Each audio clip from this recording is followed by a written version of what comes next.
kweli tumeambiwa uniti moja unaweza ukapika kwa zaidi ya saa moja, ambayo thamani yake haizidi shilingi 350.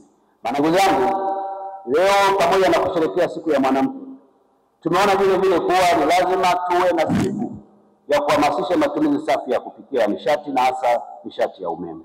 Tuchukue hatua, kwa sababu mwisho wa siku Watanzania wanataka umeme, wataki maneno. Na leo tuko hapa kwa ajili ya kuhakikisha kuwa shirika la TANESCO linafanya kazi nzuri kuhakikisha kuwa Watanzania wanapata umeme. Hongereni sana TANESCO, hongereni sana management ya TANESCO.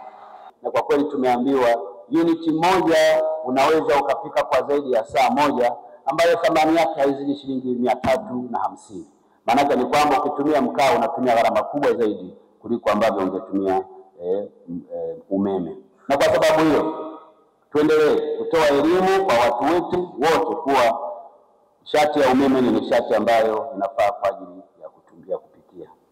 Nataka wanawake mlioko TANESCO na Wizara ya Nishati, ninyi mwe wa kwanza kubadilika kabla ya mtu mwingine. Tumuunge mkono rais wetu kwa vitendo. Siku moja nitaamua kumtembelea mmoja wenu nyumbani kwake ili nione mnapikaje. Na mimi nitatumia sherehe tu. Kwa mfano, si huwa mnaoza na kuozesha? Nitakuja kwenye sherehe zenu.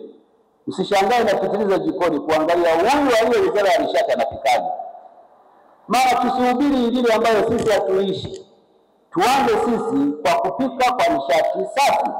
Na kama jikoni kwako una mbadala wa mkaa, toa ule mkaa, tafuta mkaa mbadala, weka pale.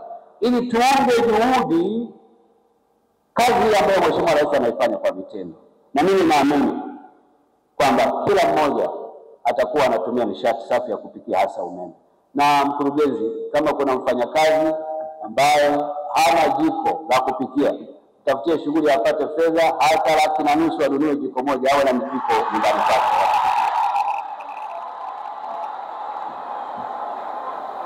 Charity begins at home. Kampeni hii lazima ianze na sisi, na hata sisi wanawake. Na haiwezi kuanza kama hatuanzi leo. Kama hatutaanza leo, hatutaanza. Tutabaki kuwa watu wa kusema na kutoa matamko.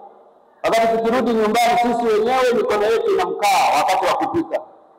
Ama tunajua bei ya kuni za kutoka Ulanga ziko wapi. Ningetamani kuona wanawake wote wa TANESCO na taasisi nyingine za wizara tunakuwa wa kwanza kutumia nishati safi ya kupikia. Tukumbushane kuwa umeme sio anasa kwenye maisha ya watu, na kwamba umeme ndio itakuwa injini ya kwanza ya kubadilisha uchumi wa nchi yetu. Sisi wanawake tulioko hapa tusaidiane kuambiana ukweli kwamba Watanzania wakati fulani wanatamani kupata huduma ya umeme kwa uhakika. Inapotokea changamoto ya umeme inatokea tena kwa uzembe wa mtu, ninyi wakina mama kama wasimamizi wa sekta iwaume. Mkimwona kuna mtu miongoni mwenu anamtafuta mteja na kumwomba rushwa ili akamuunganishe umeme, ninyi wakina mama mwe wa kwanza kumkemea. Mambo haya yanapoendelea kutokea yanaharibu shirika lenu, na ninyi wakina mama msikubali shirika lenu lipakwe matope na watu wachache wenye tamaa. Tuwakemee kwa nguvu zetu zote ili tuwe na shirika lenye heshima kwa Watanzania, na Watanzania wapate umeme wa uhakika, kwa sababu serikali inawekeza fedha nyingi kwa ajili ya kuwapatia umeme wa